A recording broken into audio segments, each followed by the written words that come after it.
I'm going to do this. I forgot to do this last time. What's up, you guys? Welcome to The Camera Adds 10 Pounds. Hi, I'm your host, Peter Sears. You knew that. We have a guest in studio today. I've been wanting to have this guy on because we have a couple things that we need to talk about, and I would like for you guys to hear these. So I've worked with this guy a bunch of times, worked with him in Austin, in New Orleans, here. Yeah. He's a comic, show producer, and former business owner. We all want to talk about that a little bit, right? Oh, fuck yeah. But anyway, ladies and gentlemen, put your hands together for Trevor Keveloh, guys. Thanks for coming, dude. Thank you. Thank you for having me, dude. So you walked here? Well, I drove, but I parked. Okay. Yeah, I've got a sublet, like way up in the hills. Okay. Like up there. You said off Sunset Plaza. Yeah, it's up there. Yeah. Yeah, it's interesting. There's a very famous comic that lives up Sunset Plaza. I've been to that house before. We won't name him on the podcast, but yeah. Cool, man. So okay, I just want to start off. I'm just gonna right off the bat. So we met because you used to own the Dojo of Comedy. Yes. Yeah. I mean, yeah, go ahead. Yeah. So how that kind of all happened was there's this bar called Happy Endings, and then Great title. And it transferred over to Sycamore Tavern. Right. Same owners. They just basically gave it a massive facelift.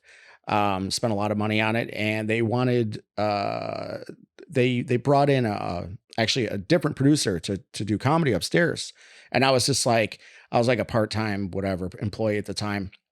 So there's comedy shows going on upstairs. There's a bringer show, actually, to be honest. Of course. And they were doing. Time out really quick. Yeah. I've talked about it on this podcast, but if you don't know what a bringer show is, they're very popular still here in LA. Probably other places too, but it's basically if you're a comic, which, lots of those, especially a new comic, and you want to get on a show, like a real show that's not a shitty open mic, you do what's called a bringer show, which means that you have to get, X amount of people to buy a ticket or just come to the show in order to perform your 5 or 7 minute set, basically. Yeah, that's right. Perfect. I mean, that was my first show, was a bringer show, and it is what it is. But yeah, so we had a bringer show, and I talked to the managers, and I wasn't a manager or anything. I was just like, whatever, as an employee, and I was like, hey, I'm a comic and producer and blah blah blah, and they're like, sure, just run a show. And I was like, all right, cool. So I started running a monthly one-off show as a free show. And I actually got a really good, group of, audience in there. I had at least 40, 50 people in there. Oh, that's great. So yeah, first show I had Brett Ernst on it, who I work with to this day, actually quite a bit more. But I had a great lineup the first couple shows. And then I was working with the bringer guy, TK, and he was doing Thursday, Friday, Saturdays. And then what happened was he was doing shows, I was doing shows, but he was consistent because he was doing a bringer. He'd been in LA for a long time. And then one day I literally just walked into work, and I was like part-time managing at that time, and I was doing stuff here and there. And they had fired the general manager of the restaurant, and I was just like a part-time manager. And I sat down with the owners, and they're like, listen, we got rid of the GM. We're going to move you up to full-time manager, not a GM, just a full-time manager. And they said, we want to get rid of what's going on upstairs. There's other events upstairs that they didn't like, and they wanted to get rid of. That was not comedy. And my exact words were, I'm a comedian. I moved to LA to do comedy. And the owner, CFO guy was like, just looked at me and he said, why don't you just make it a comedy room? And I said, okay, cool. He goes, that's it? I go, yeah. And he goes, it never happens. Yeah. In real life. Especially in LA. But. Yeah, it was yeah. And I mean, by the way, I started this place as a part-time busboy living on my friend's couch. Wow. 8 years ago, something like that.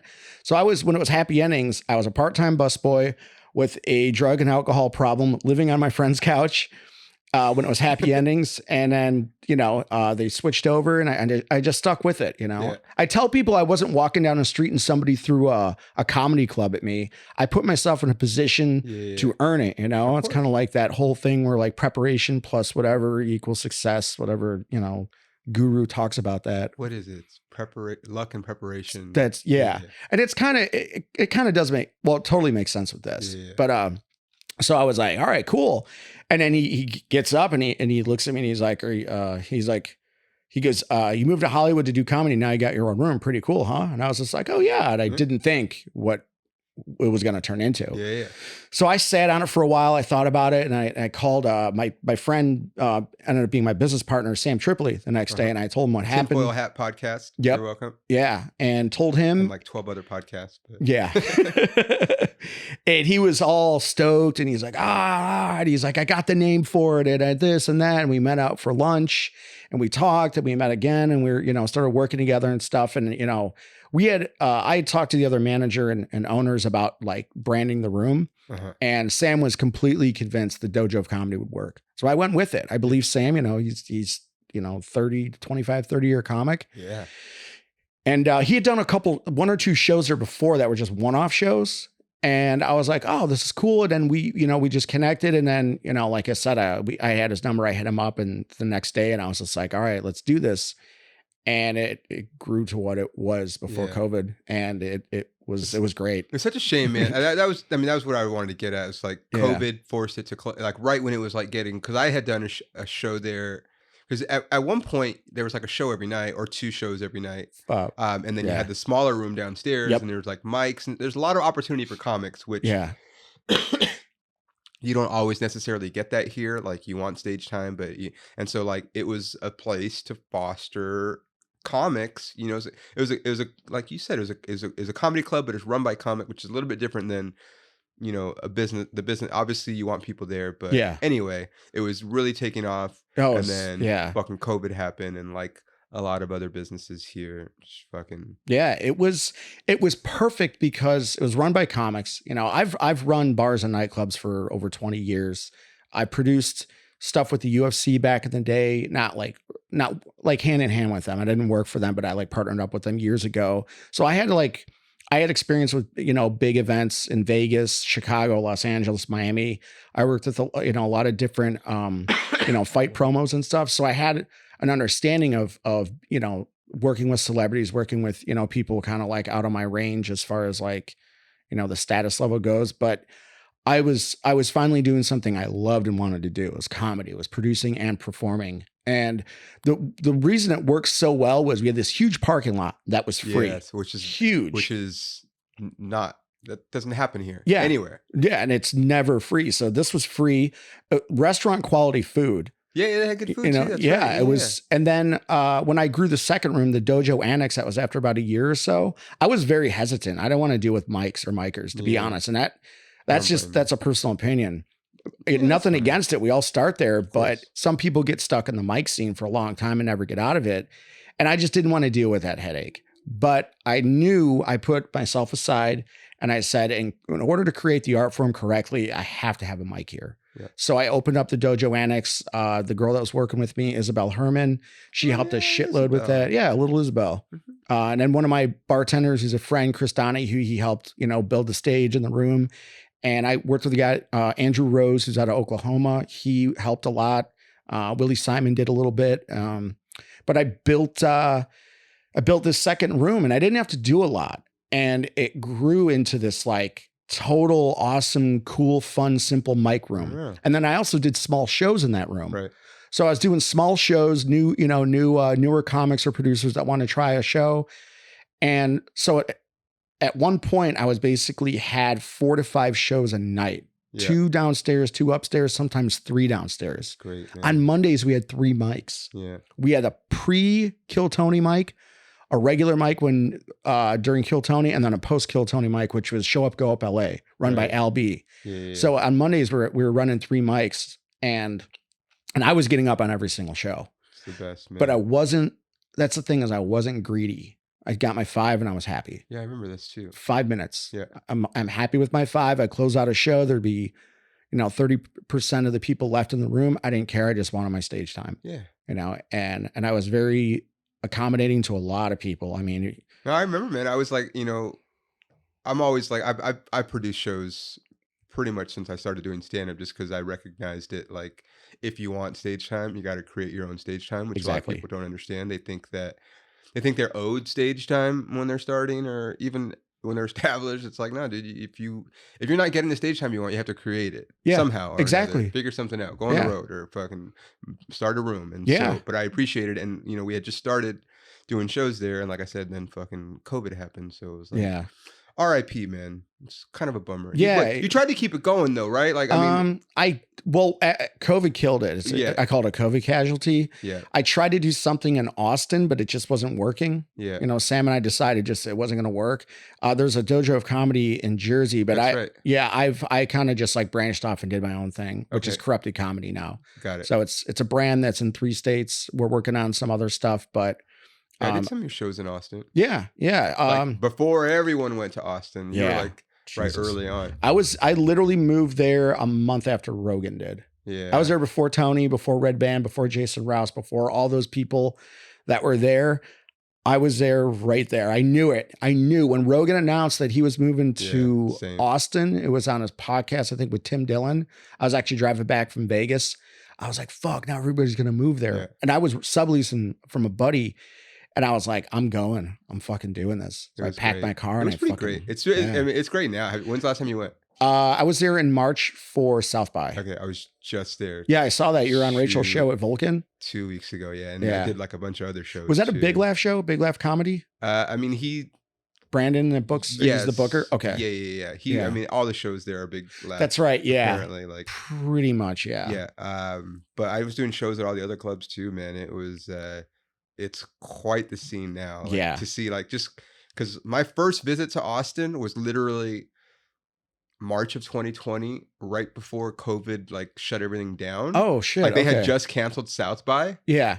And so it was like, there's like a weird energy and we were there and I was like, I feel like Austin was supposed to be like better. And then, you know, going down there when I was in Oklahoma doing shows and then kind of been back and forth. And now to see what it's become since like the mothership is open, it's just like, whoa, dude, there's like 7 legit clubs there now. 8? It's 8? Okay. There's another 8 legit clubs. Another one that just opened. And yeah, dude. It's fucking wild, man. I mean, I knew it because I just, it's an instinct. I mean, it's not just me, it's fucking half the country, but Rogan has such an influence and pull. And I've worked with him even going back to like when I worked at the UFC, and the guy was always super fucking cool. I was like a nobody back then. And then he did the dojo, you know, he actually ran his hour special at the dojo. I think it was Triggered. And then like 2 days later flew out to Boston and shot it for Netflix. Wow. Just a fucking really nice guy. Yeah. Like legit. Like, you know, I don't stroke people's shit, but it's like, I've worked with them in several capacities, and we used to DM when I was living out in Austin, and we were talking about doing some other stuff. And that's when things were like still pretty tight out there. You couldn't like do a lot. It's before Vulcan like blew up. Yeah. But he was doing Vulcan and it just didn't go anywhere. But I give that guy like I give him a lot of credit because he really is helping, comedy. Even truly. like he's obviously put on a bunch of comics. Yeah. Like so many people. Yeah. Directly by just putting him on the podcast or having him open, whatever, like all that stuff. Yeah. But now, like I said, just spending the weekend in Austin and like to see how many people are coming to go to comedy there, and then the shows at his club sell out. So then they go to other clubs. Yep. And it's just like this crazy trickle down. It's got a cool energy, man. It's a cool thing. It's crazy. Like it's I'll be out there next month. Okay. Yeah. I might go back. Yeah. I'm going to spend a month out there. My niece lives out there. She's an adult, but like, so was the one that came out here with you, or the one that came out here. Yeah. She moved back. She lives there. She's doing very well. So I was like, I'm going to come out. I run, independent one-off shows and I have residencies and stuff, but. So you have a show in Illinois now. Yeah. And is it at the Comedy Vault? No. Actually, I do have a show on the 25th at the Comedy Vault. Okay. That's in Batavia. That's in Batavia. That's what I said. Yeah. What did I say? Batavia. Fuck. I always get it wrong. One of my friends is from there. Batavia, really? Yeah. No shit. So random. Yeah. And I was like, oh, I know there's a comedy club there. She's like, how do you know? I'm like, I know where all the fucking comedy clubs are. Yeah. Like, it's my job. Like, it's a great room. They book great comics. Yeah. We have a one-off. It's a fundraiser for diabetes. Okay. So all the proceeds at the door go to the ADA. My guy that runs Corrupted Comedy Shyland, David Voxmullen, he put that together. Okay. He's good. He's in with Comedy Vault. But we actually have a residency at the bar venue I used to run called Base Camp. And this is in same town? It's in Lisle, which is next to Naperville. That's the best way to put it. Naperville is like, on the fucking map. So I'm from that area, Naperville, Lisle. But we have a monthly residency starting September all the way through the end of the year. Oh hell yeah! And yeah, you're doing stuff in Austin still. Yeah, Of, right? Yeah. We have a monthly show in Pflugerville at Hanover's bar venue. It's a big venue. That's the place that starts with a P.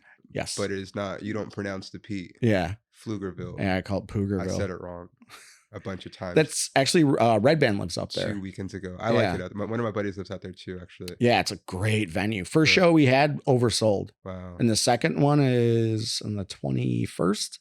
And we've already got those tickets are moving. When tickets move weeks before the show, it's a good sign. Good for you, man. That's the thing, man. Like, I mean, I've talked about myself on here, but I like bringing other people on to talk about the same. It's just like, you just got to fucking create your own shit, man. Yeah. Like, stop complaining about not getting on stage or whatever. Exactly.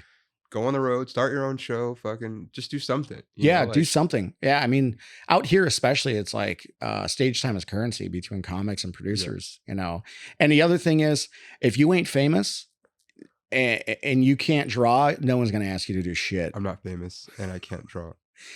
You got to ask them. That's my thing. Is that's kind of the ego that I've had to get over is the amount of shit I did at the dojo for comics and producers, from open mic level all the way to like monsters. Yeah. And it's like, why aren't you asking me? And it's just like, I just got to ask Trevor. Yeah. That's my ego. Like, why? I've done so much. It's like, just ask. Just ask. Yeah. I've asked a number of like big A-listers or touring comics if I could work with them, open, whatever. Some leave me on red. Some respond right away. Right. I love when they're like, can't do it, bro. Or I'm full. Like, thank you you for being a fucking adult, and instead of leaving me on red, you know. Yeah. But like, I've worked with Brett Ernst, I think, for a year or two now. I love working with him. Yeah. Anytime I go through Vegas and he's got a show at LA Comedy Club, I host or feature for him. Oh yeah. And he's great. He'll sit down with me and go over my set or give me a couple of pointers to tweak it. It's so invaluable. It's unreal. I always, even still, anytime I will take this back, someone that's at my level or above, for the most part, like gives me something, but especially like if I'm opening for somebody, and they are like, hey, I know that part, and I'm like, thank you. Like, it just shows that you watch, because how many times do people actually watch? Yeah, you know especially what I mean? Comics. Well, that's what I'm saying. Like, how many times do comics watch? And so when they give it back to you, you're like, dude, fucking, we could be such cunts. Yeah, we're so involved in what we're doing and what we have to say that it's like, there's other shit going on, you know, and I catch myself doing. I'm a lot better, but man, we can just be fucking royal douchebags. For me, it's like, I love comedy.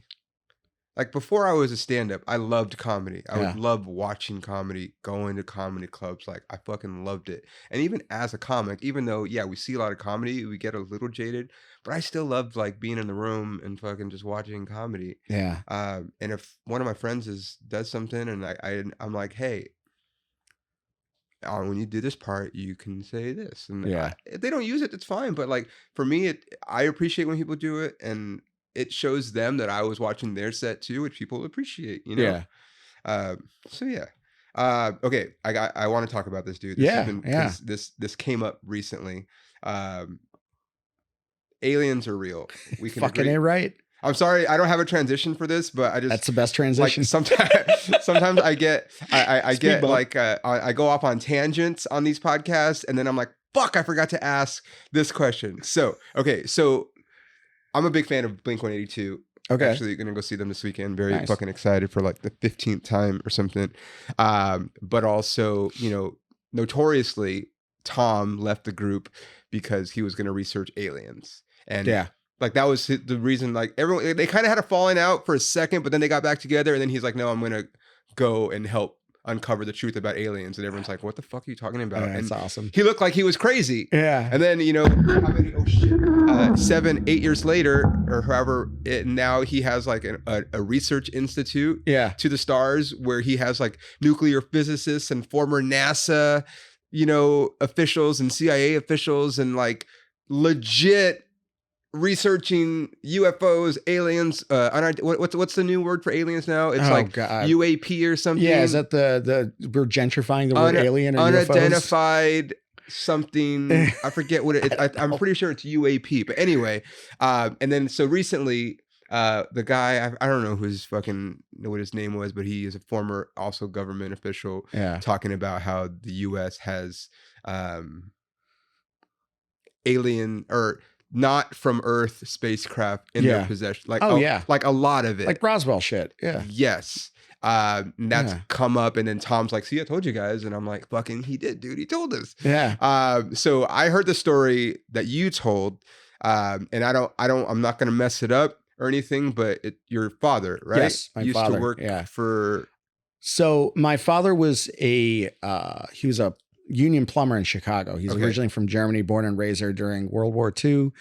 He was a refugee. He went to Australia when he was young with his family, and then he ended up in America.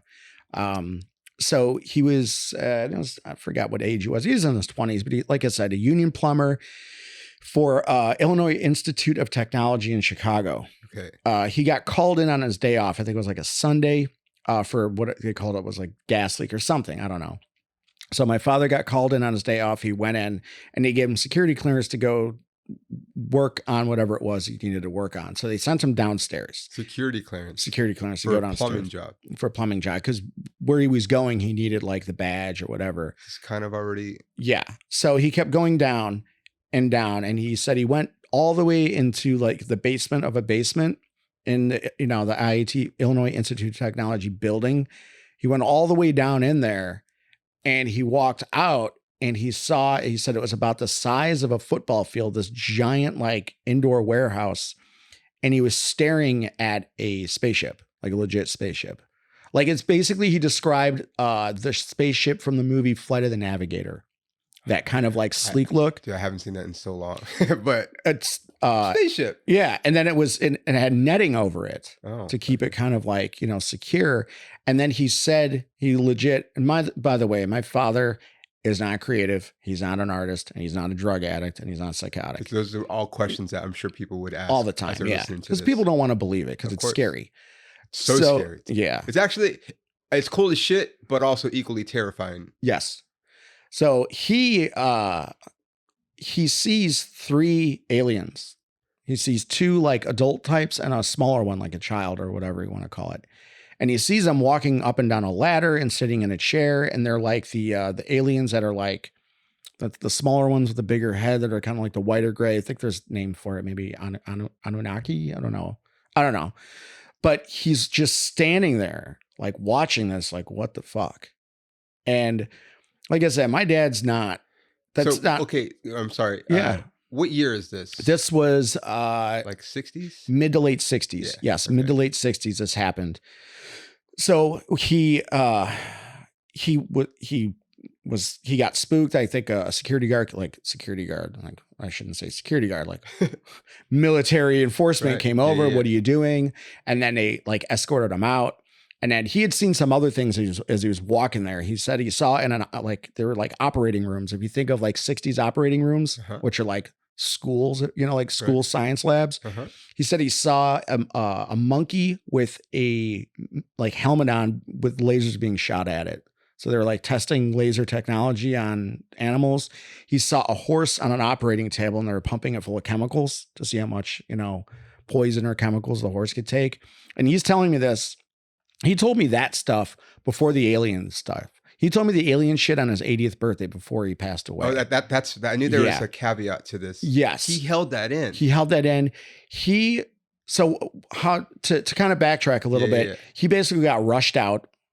They walked him out. He went upstairs. They sent him home for the day. That was I believe it was a Sunday. He came in Monday to work. He got pulled into an office by his supervisor and a supervisor's supervisor. And he said 2 men in black were in there. They sat him down and they said, we can't fire him. He's seen too much. Give him official security clearance. And he said the men in black were just sitting there, didn't say anything. And then they finally spoke and they said, you didn't see anything. He goes, he said, I'll take it to my grave. Those are his exact words. He's an old German, born and raised in Germany during World War II. He was Jewish blood, a German. He had polio. So it's like this guy just wanted to work. He's like old school, like what they call like an old school fucking Doesn't want to make any ruffles, just wants to fucking work. And that's it. So he did. And he didn't say anything, obviously, until his 80th birthday, and he died 2 years later. But the thing is, this is where it gets very odd, is he flew to Germany. I can't remember if it was before or after 9/11, and he got stopped by 2 men in black. He said just guys walked up to him and on the said, way in or out? I think it was going to Germany. I just don't remember if it was before or after 9/11. But he was stopped by 2 men in black, and they asked him where he was going. He goes, I'm going to Germany. He says, is it for business or pleasure? And he goes, I'm going to see family. That's where I'm from. And they said, okay, thank you, Mr. Keveloh. And they walked away. That was 2001. And then a couple years later, he was flying back from Florida with my brother, because my brother was remodeling a place down there, his own place. And he said that my brother talks about this all the time, that our dad got pulled into an office for like 40 minutes and interrogated. Just randomly. And he came out, and my dad was a rageaholic. My dad had a very short fuse. Like if something went the wrong way, if there was a fart in the wind, he would snap. He walked out of the office. He, told my brother, this was in Florida in like 03 or 04. And he said, let's go. And he goes, everything good? He goes, yeah, let's go. We just had to talk about something. And that was it. They got on the airplane. My dad never flew again after that. Never flew after that incident in Florida. Really? So years ago, my dad's telling the story how people would call him on his phone. He had an old beat up flip phone, like an analog. And he would get a call, he said, about one randomly. And it was always an unknown number. And he'd get a call, and they would say, have you told anyone? And he would say, no. And I'd say, okay, good. And they'd hang up. And he'd go to call it back. Shut up. And it was a disco number. I was in the room when that happened. He told me about this, and I was just like, all right, whatever. I mean, I believed him, but at the same time, just like, like, was his dad being fucking silly again? Right. Screws loose. There was a time where we were sitting there having coffee, watching TV. He gets a phone call, and he always does this like weird look because he's old. And he answers it, and he had this thick German accent. He's like, hello. And they're like, and I just hear his, my dad's voice, not the other end. And he goes, nope, I haven't told anyone. Okay, goodbye. And that was it. And I just looked at him. I go, who is that? And he goes, that was them. And he put his phone back because he's the chair or whatever, just kept watching TV. And I was like, what the fuck was that? And that was his life. But on his 80th birthday, he told everybody. He called me. I was living out here. The whole family. And I took it like, holy shit, my dad's going to die soon. Yeah. Like he's like kind of like making peace with the fact that he's like, all right, I hit 80. He's in shit shape. He can't walk. He's in a wheelchair. He's just like, why even bother? So it's like, I took it like, he was like, come on, aliens, come get me. Come on, government, come get me. Right. And he lived another 2 years. But when he told that story, I was out here and I took the call, and I'm just like, what the fuck was that? Like he just laid it all out. He just had didn't hold anything back. And then I ended up asking him a lot of questions about it years later. And I have some of the stuff on my phone, but we all knew about it. We all knew it was something like that because he was always watching alien shit and going on the computer and either looking at porn or aliens or alien porn. I don't know. Okay. But yeah, he was always, dude, he would look up like reptilians and all that shit. Oh, like the Sam Tripoli stuff. Exactly. Yeah. Which is why Sam and I got along so well. Yeah, right. But yeah, I mean, I tell this, it's like, I know my father, dude doesn't lie, doesn't know how to lie. Not creative at all. He's got that total German engineering brain. That's just like no, nothing else, no art form, no exaggeration. I just, he never said anything until, his 80th birthday. And I'm like, he can't be full of shit. That's so, I mean, I want to believe so bad. And there's so much proof. And it's also, just silly to think that we're alone, but I have theories on aliens myself. I mean, I believe I've never seen proof, but like, I think the hardest thing for people to grasp is the way we travel is we get in a car, we get in a plane, whatever, we go from point A to point B. Yep. And so that's what we can wrap our head around. And I don't think aliens travel that way. Yeah. Like I think it's interdimensional. Yeah. Somehow, and obviously that's why when there's this like like the what's the one, the little tic tac off of like the coast of San Diego with Commander Fravor and like all those guys, like it's like these things move so fast. That was the thing, like the big doc on that Tom produced on I think it was on the History Channel, called Unidentified, but it's like the naval one. It's like the naval ships, and they're seeing this thing and it's moving at rates that like you can't understand. And so my thing is like, it's probably because they can somehow teleport or move that way. Yeah. And that's why we can't comprehend that. Could it be just that we have, or some other country has technology that's just so far advanced that we can, and that's why they're hiding it, and that's why we say it's aliens? I'm like, I don't know. I think it's aliens. Well, I would think, I would step back and say, if it's another country that has this technology, where'd they get it from? Probably aliens. I mean, maybe, right? Yeah. Where'd the pyramids come from? Yeah. I mean, I could talk about that too all fucking day long. Yeah. I mean, I've been a firm believer. I think it's very egocentric to think that we're the only living, like, and not just the only living, but the top living species in the galaxy that we can't even comprehend. Well, that's where I feel like religion plays a big part in that. Yeah, of course. Yeah. I mean, I think, believe like I do, religion's just a control mechanism. It's spirituality, religion, all that stuff. It's like, I've deep dive into stuff, when I used to in aliens. Oh yeah. So you think there's aliens? 100%. Now, let me ask you a question about aliens. Yeah. Do you think that they're secretly living among us? I think it's very possible. Okay. As far as like, are they? It's I'm not a pussy by not admitting if I do believe it or not, but I mean, I've had some weird experiences where I was on mushrooms, so it doesn't really count, but like I've seen like, reality that's been distorted. And I was just like, that person didn't look right. But there's a lot of stories about how they walk among us. They live with us. Like the old TV show V, which is fucking killer. Right. That was so good. And the remake was not awful. But the people in it were like the girls were way hotter in the remake. Yeah. I think they gave it maybe a season. Yeah. It was like a half a season. But yeah, like I was like, okay, I could see lizard people kind of thing. Like, okay. Or They Live, that movie with Rowdy, which is like huge now. Of course, it's a Rowdy dying to make it even bigger. But it's like, that movie was like, I remember watching that when I was a kid. I was like, this is fascinating. Yeah. And that's like OG conspiracy. That's like even before the movie Conspiracy Theory with Mel Gibson.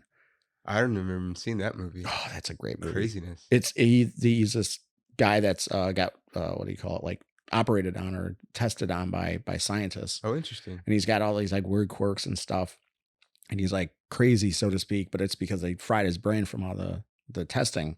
And then he's like considered a nutbag of conspiracy theories, but like one girl believes in him, and it's a good movie. It's a really good movie. Yeah. I shouldn't downplay it. It's a really good movie. Oh God, I had a question right on the fucking tip of my tongue. And yeah. Have you seen the thing about the ship crashing in Vegas like a week ago? Oh yeah. And like the people with the footage in the backyard, and like the cops came and the cops saw, like, that's fucking weird, man. Like, and I don't. The thing is, question it. Yeah. You can, like, with cameras and everything, like you can doctor so much, but like, I'm just like, I don't know, man. There's just too much stuff now to be like. I mean, the government admitted to it.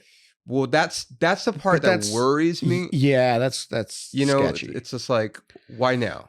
Unless we're about to be invaded, or unless they're hiding something, which is not a surprise because I'm not a conspiracy person. But I think they hide some stuff from us a little bit. Yeah, I think it's just they're saying it to kind of like it's their get out of jail free card in case something does happen. Yeah. It's like, oh yeah, aliens are real, but anyways, so what's going on with Like, I mean, do you remember like the vaccine, Independence Day? Yeah, which is a fucking great, the first Independence Day, not the sequel. Yeah, but like a great kind of like not realistic, but like obviously like Transformers, right? Like that's I can't believe that. That's fucking or like Avengers. Like I can't believe that. Yeah, but like Independence Day, where the fucking ships come, they're just hovering over the major cities, and they just hang out there. Like, I don't know what I would do. What would you do if that happened? Fuck. Would you cry? Would you pray? No. I'd be like, if you want to get me, just come and get me. Yeah. Like, if you're going to do this weird power trip and make me feel uncomfortable, go ahead. Like, would you just keep living normal and, I mean, if they're just up there all the time, I'd be like, all right, what's going on here, guys? Yeah. I can find something else to do, instead of being weird. It's so bananas. Like when I was on the road, when I moved to Austin a couple years ago, I made a pit stop in Roswell and stayed the night. Uh-huh. And I literally walked out and I was eating ice cream by myself. And I sat out there and I was just like, aliens, if you want to come get me, now's your chance. I don't give a shit. I did the same thing in New Orleans, hoping that a vampire would attack me in the dark. It's just like, fuck it. Yeah. But then on the way back, last year when I was on the road, coming back from the road, I was heading back to Los Angeles. I was in New Mexico in the middle of fucking nowhere. Which is basically all of New Mexico, except for Santa Fe and Albuquerque. But dude, just empty and nothing. And I literally, it was like super late and I was tired and I'm like, I purposely, I was like, I'm going to sleep in my car and stare at the stars. So I put my seat back, opened the, where? Middle of nowhere, New Mexico. Like on a highway or like a truck stop? It was on like one of those, like an off-brand highway. Really? I'd have to look it up, but I was alone. Yeah. Like dead silent, eerie. And I literally said, aliens, if you want to come get me, get me now. If not, leave me the fuck alone because I got shit to do. Hilarious. I was just like, that's what I do though. I speak things into existence. There's a lot of there's a lot of like places in New Mexico that you can't like. New Mexico is sketch as government. fuck. No, like government fucking like fenced off. Like you can't go past all here. over. Like, and you're just like, what is here? There's like a lot of it, and I think driving. I've been driving through and staying in New Mexico since I was a kid. I have an aunt that's lived there for like 30 years. It's kind of like whenever I would go out to Oklahoma, we'd usually stay in New Mexico somewhere. Yeah. It's kind of like a little bit more than halfway, but like a good place to rest for the night. And I'm always just like, it's weird. I remember driving up like central New Mexico in a forest preserve, and I was like, where the fuck am I? Yeah. Forest, whatever it's called, national park.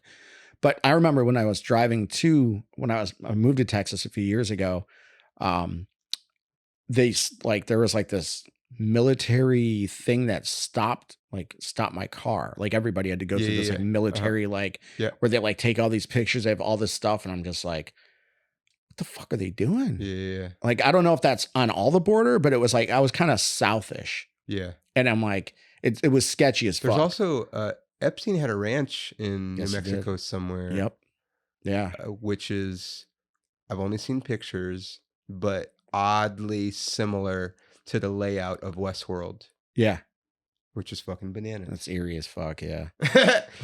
Like I said, I'm not a conspiracy theory person, but like if you were looking for similarities in Hollywood and like fucking weird shit that goes on, that would be a good like. You got to question it. That's my thing. You don't believe everything, but at least question it. Be open to the possibility that like not. It's just like what is up in New Mexico? Yeah, like what's really going on there? It's odd. It's kind of like I think is it Montana where it's like the majority of Montana is owned by the government. Really? I think it's Montana, one of the big states, or maybe it was Nevada. Nevada. There we go. And what goes on in Nevada, Area 51, and all that other testing. So it's it's stuff you have to question. Yep. You know, what? Okay, so I talked about this a few weeks ago because I recently also started kind of using mushrooms a little bit. Okay. They help.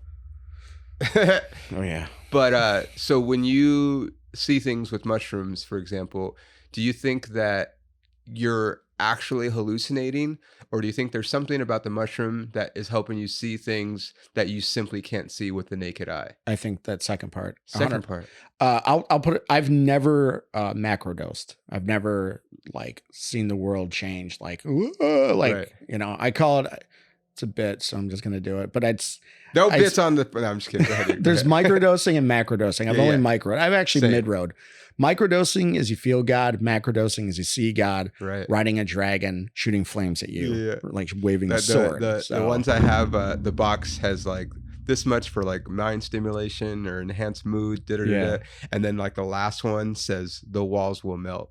Yeah, I don't do that. I haven't gotten that far either. I never, before I got, I know it's going to be weird to people, but before I got sober, that was my transition. So, before I got sober, I never did mushrooms, never did acid, still never, I don't think I'll ever do acid. There's no reason to, but I never did really anything. It was just like booze, weed, and then blow when I moved here.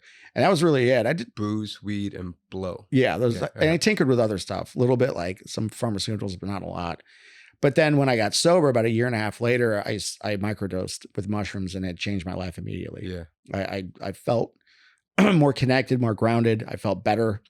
I was with a friend of mine. He was going through some shit, and I felt his energy. I felt like, holy shit, this guy's going through some fucking heavy stuff he's not talking about. So I actually had texted him like a day or two later, and I was just like, when we microed at Malibu, I was chilling, and I just felt that something's going on with you, and I'm always here for you.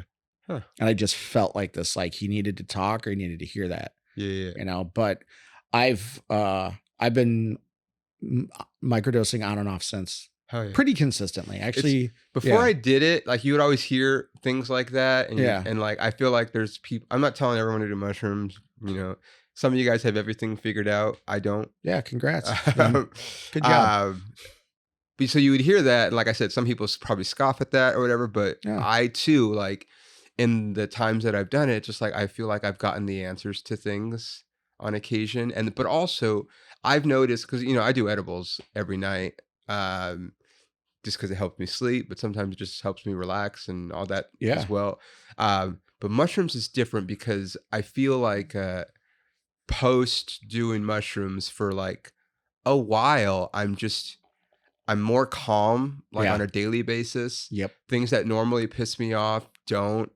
I just feel like I appreciate people more, and it's really interesting because I never would have thought that was possible, because like I said, you hear people talk about it and you're like, what are you talking about? And I'm like, oh, I get it now. Like I don't have all the answers, but I've gotten quite a few answers over the last few months. I've got a 15-day thing that I rented, like I said, up in the hills, and I'm on, I think, my third or fourth day.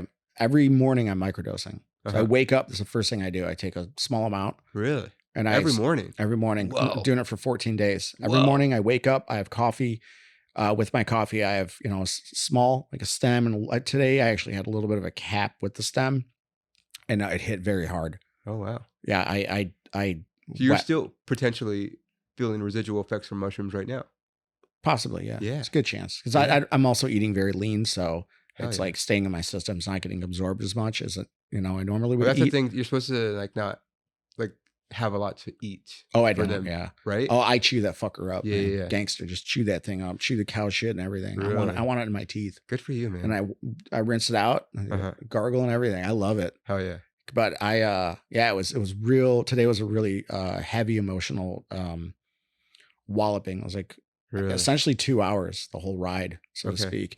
And it helped. It helped get out a lot of stuff. I'm also on this weird kind of like spiritual, emotional, like thing I'm going through. I've gone through. I started it May 12th. It just kind of happened, and I'm going through this like huge, like kind of like moment in my life where like really defining what is really fucking important. Not what I think is important, what I thought was important. What's really fucking important to me, not to everybody else. Because I've told some friends some stuff, and they're like, "Oh yeah," and I'm just like, I don't want to be where you're at in life, so I'm not going to listen to you. Okay. Somebody that I've always had the idea of, if I want to be at this person's level, that's who I'm going to listen to. Right.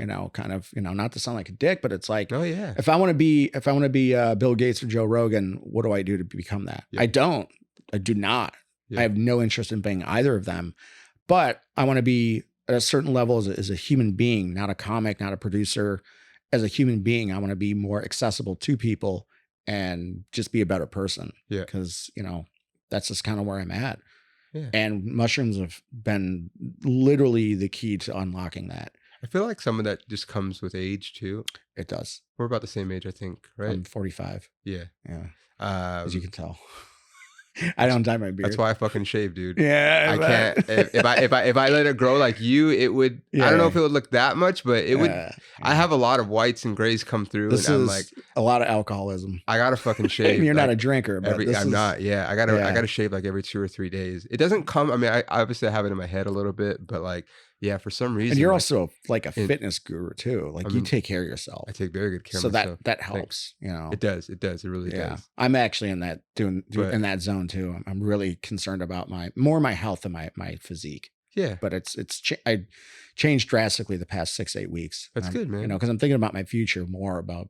Yeah, I don't want to be banged up. You know? Same. I mean, I may have kids. I may not. You know, I don't know if you know, my girl and I broke up a while ago. Yeah. So it's like now I have this whole like, oh, well, maybe I won't have kids, and that was actually my very first mushroom experience. Was I like a fucking idiot. I did them the day after we broke up because I was so confused, and that was the wrong time to do them. But it might be the right time. Well, I came to the realization that I may not have kids, and it's come up several other times in mushroom experiences. So I'm like, all right. But I just think like getting older, like you, like I just value, you know, my family. But also we went through a pandemic, and I feel like if you didn't learn to value certain things through that, then that's kind of have weird issues. There are so many silver linings to the pandemic. Yeah. So many that I've taken personally. And I'll be honest, like I've been in, when I was younger, in my 20s, I was all about like the white picket fence theory or like life. And I was like, I'm not built for that. You know, I was like, fucking gonna be a comic and be in LA. And, you know, like I let that fucking massive ego and like, I'm so fucking cool, like really hit. Then I got sober, you know, and I was just like, you know, and I wasn't really going to meetings a lot. And I started to, and it was like, that helped a lot, like balance my shit and somewhere to go to talk to people, connected with some sober people, all that, but, you know, still stayed, you know, kind of like with people that weren't. And I'll be honest, like I was in Chicago for 6 weeks, 5-6 weeks. And I was like, I had this whole fucking different pair of fucking glasses on and eyes. And I'm like, this ain't that bad. Yeah. Like us fucked up artists in LA talk so much shit about like suburbia, middle America and all that. And then you go there and you're like, and I was like, my ego was just like, you take a fucking rest, homeboy. And I just sat up on this hill in this neighborhood I grew up at. And these people were fucking happy. Yeah. Kids running around. I'm like, this ain't that bad. Normal people. Yeah. And there's like a lot of my friends have kids now, and, you know, and it's like, I'm around these kids and I'm like, I get total baby fever. Yeah. I'm like, I want one of these fuckers so fucking bad. Have one, dude. Fuck it. I just, there's only one woman that I would want to have any sort of future with. There's a lot of women I would want There's to only have, one, if you're honest out to there. God. I don't know if she'll watch this. I mean, she might, but a lot of people watch this. There's only, I'll send her the link, but that's it. There's only one. That's it. And I've come to terms with that, you know, and I come to terms. I'm beyond, I'm like ecstatic that that's the only person I want to have a future with. That's great. And it's like, if does she know this? Yeah, I kind of spilled my heart to her. Fuck yeah, dude. My undying love, really, everlasting, everlonging love. To her recently. So I love this, you know, and I love this for you. I'm so vulnerable and honest about it. And it was completely fucking the truth. Yeah. And everything. I was just like, there's no other person I want to spend the rest of my life with on this planet. And I've met a lot of fucking girls, a lot. I mean, I used to work in women's fashion, and no, I'm not gay or bi or bi-curious. If you were, there wouldn't be anything wrong with that, Trevor. When I did drugs, I was trans-curious. Okay. But that's because, you know, fucks your brain up a little bit. Trans-curious in like not transitioning. I know like a girl that was maybe born biologically. Either or, yeah. Yeah. Oh, yeah. Okay. I would actually, back in the day when I was doing a lot of drugs, just cocaine, really. Aren't you glad you don't do that now? Oh yeah. For so many reasons. It's a billion reasons. Yeah. It fucked my central nervous system up so bad. Yeah. But yeah, I would be like, oh, fuck it. The only way to do it's a pre-op, bro. You got to have full experience. And people are like, what the fuck's wrong with you? Do you know Julian Michael, comic? No. He was here a few weeks ago. He's a black dude. He's gay, but we were kind of talking about, you know, trans and sexualities and like definition. Like if I hooked up with an identifying woman that was born male, Yeah. but like post-op, and so she's female, just not Yeah. biological. You know what I mean? And he was talking about how he hooked up with a girl, born girl, but now identifying male. Okay. So to him, it's gay, but she still has, or he has the female part, and how amazing it was. I'm like, oh, this is so interesting. It's so, there's just so much gray. There's so much that it's like, I understand much more as I talk to people younger or older, same age, that talk about polysexual, whatever, or pan, whatever. Pan's anything. Pan, yeah. Like I understand their concept. It's kind of have to add another letter now. Yeah. To LGBTQIA plus, they're gonna have to be a P there, I think. Yeah. And then there's like sapiosexuals that are just attracted to like your brain or whatever. No one's gonna be that for me. I don't think. I mean, of course, the chick's got to look good, you know. But I'm not a total fucking dork. I don't think anyone's gonna be attracted to my brain. If they are, they're also equally fucked up. I think that's perfect. I'm okay with that though. That's fine. Man, I want to. Okay, I don't know. We have like a few minutes. Yeah. You got sober, which is I think a huge thing for a lot of people because it's hard. Like, I'm what they call obviously California sober. Yeah. I don't drink, but I do use marijuana, and now I do mushrooms. And so, but you had a drug problem. I was I was a drinker. I was a heavy drinker. I never done cocaine a day in my life until I moved to Los Angeles 8.5 years ago. And then I became a cocaine addict pretty quickly. I talked about it several times. I grew up in the hood. My dad went to prison for selling meth, but I never saw cocaine like in person until I started doing comedy here. Yeah, sounds about right. Yeah. Like I see people doing rails in the fucking green room at the comedy store. I'm like, holy shit, this is the real deal. I didn't even smoke weed till I was like 31 or 2. Okay. First time I ever smoked weed, I was like, around that age. And I loved it, by the way. It was great. It was a great experience. I was kind of drunk. I got super baked with my brother. We used to live together in Naperville. And then we watched, we put on a Tool, because we're big Tool heads. We put on a Tool video. And also I dresses like a woman sometimes. Yeah.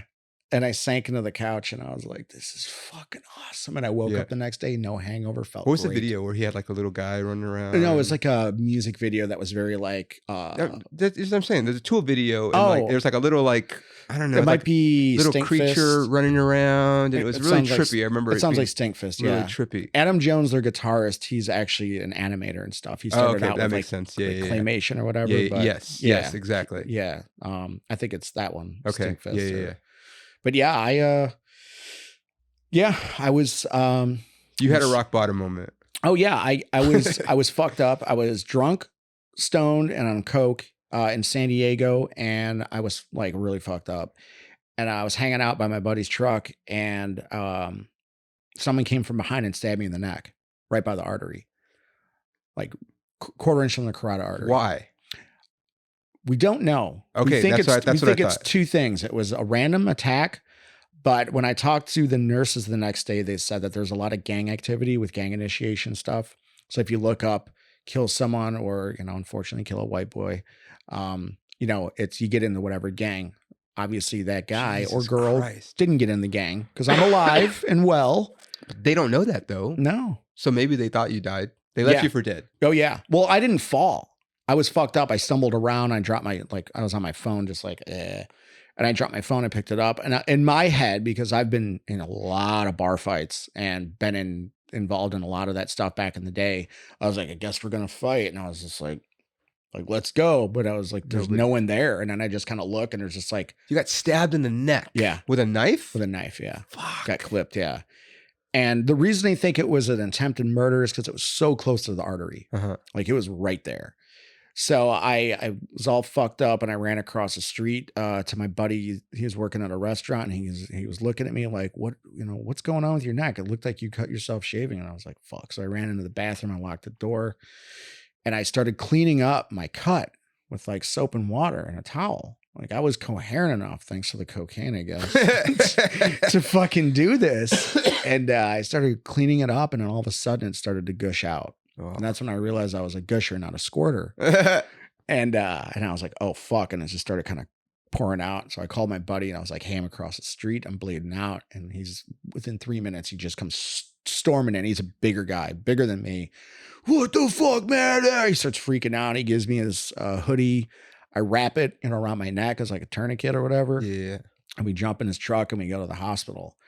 And he was fucked up. I was fucked up, and he's driving down the fucking freeway in San Diego doing fucking coke with the fucking music just blaring, dead hand of God. He's like, you're not going to fucking die. And he's scooping lines, like driving with his knee, and we're listening to fucking the house music. Swedish House Mafia is like blasting. And I'm just like sitting here and the pressure and the blood is going into my left ear. So I cannot hear anything. All I hear is this bass. Oh my God. And I'm just like sitting here like, I'm going to fucking die in this truck. I'm going to fucking die here. And he's like, we're going to be fine. And we pull up to the hospital. It was fucking closed, as in no mas, as in dark. It was done. The hospital was closed. The hospital was like, it was shut down. And I was like, what the fuck? And he's freaking out. He's like, let's find another one. End up at the right hospital. I mean, we pull in. It's like just like a fucking movie. Flying in his truck, slams the brakes on. We run inside, and the place just was like, what the fuck? The ladies are like, yeah, they like hit like some like thing, and I end up in a like the ER room.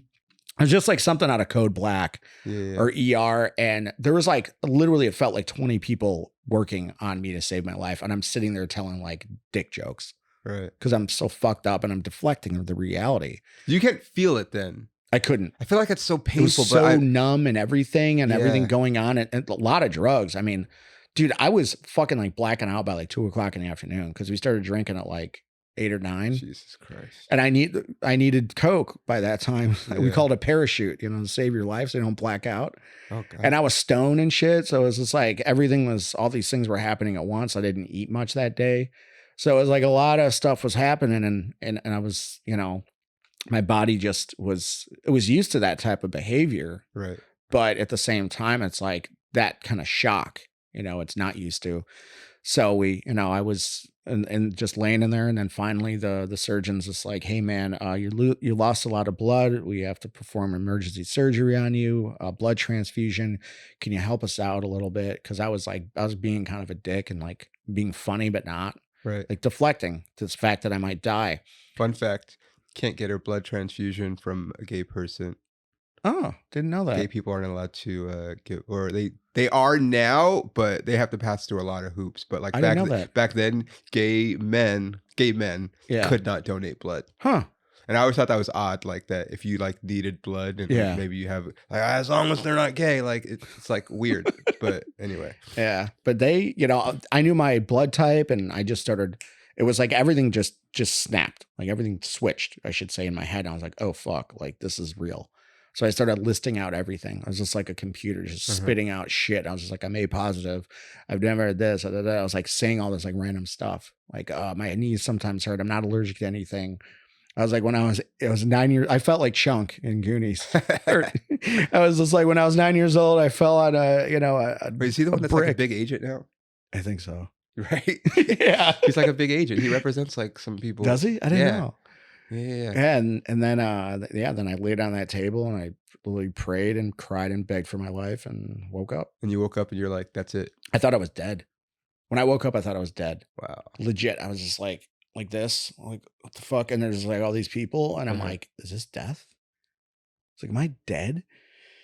And then I started feeling my fingers because I read back in the day that if you can feel things in your dream, then it's real. You're not dreaming.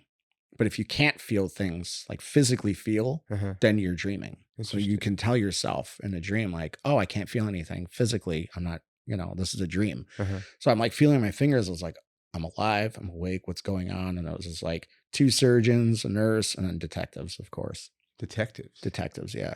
And then you woke up, you're like, that's it. I sat in that room for 12 or 14 hours alone and went through absolute fucking torment on myself. How did I get here? Why did I get here? And I don't ever want to be here again. And I cried my eyes out. I had to call my parents and tell them I was okay, but in case anyone needs to know. And that was probably the hardest call I've ever made in my life, was to let my parents know I'm okay. Right.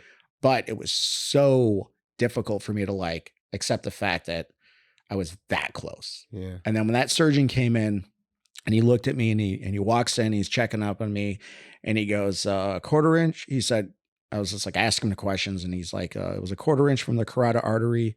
That's as close as it gets to dying. Glad you're alive. And he patted me on the shoulder and he walked out, and I fucking broke down bawling. And I was just like, holy shit. And it was like, I right there, I'm like, I have to make some changes in my life. I have to. Because I was like, I don't ever want to go through that again. And then they rolled my ass out because they thought I didn't have insurance. Thanks a lot, San Diego. Thanks a lot, Obamacare. Was that Obama back then? I don't even know. Maybe. I think so, yeah. But I had insurance. I just didn't have my card on me. Oh, that's funny. Yeah, I was sitting at home. Well, dude, fucking... Yeah. I wish I would have started off with that story, but... You know, I go on tangents. It's all good. Yeah. We're glad you're here, dude. Yeah. And I'm glad that you, I mean, it sucks that it takes an event like that to happen, but sometimes for people, that's the wake up call they need. Yeah. You know? But you did it and you're sober, and I'm proud of you, man. Yeah, I know it's hard because I've never had anything like that, like addiction wise, but like I know from experience with my dad and stuff, like it could be hard to kick things. And my dad died because he couldn't fucking kick his habits. So it's like, I'm glad that you fucking recognized it. And taking good care of yourself and doing the best I can. Fuck yeah, man. Where can people find you on social, man? You can find me at Trevor Keveloh, TREV as in Victor OR, Keveloh, KEV as in Victor, ELOH, or at Corrupted Comedy, and that's Corrupted with a K. I'll put it on the show notes so you guys, if you guys want to follow and go to shows that he's in, or on, whatever. You got anything coming up? Anything? I have a show Saturday, June 17th at Paragon Bar and Grill in Northridge. That's Corrupted Comedy LA. Yep. And then Corrupted Comedy Texas. We have a show at Hanover's in Pflugerville. That is Wednesday, June 21st. And then Corrupted Comedy Shyland is Sunday, June 25th at Comedy Vault in Batavia. Hell yeah. Batavia. And then if you're listening to this, you will see me, this weekend at JP's Comedy Club in Gilbert, Arizona. And then next week, I will be at the Brea Improv with my buddy Elizabeth Weichert. That's Wednesday, June 21st. And then I'll be at Notoriety Theater in Vegas, July 6th, 7th, and 8th. And that's all you guys need for right now. Thank you for listening to The Camera Adds 10 Pounds. If you're listening on Apple, leave me a review, rate it, subscribe. Same thing on Spotify. And we'll see you guys next week. Thanks, guys. Peace.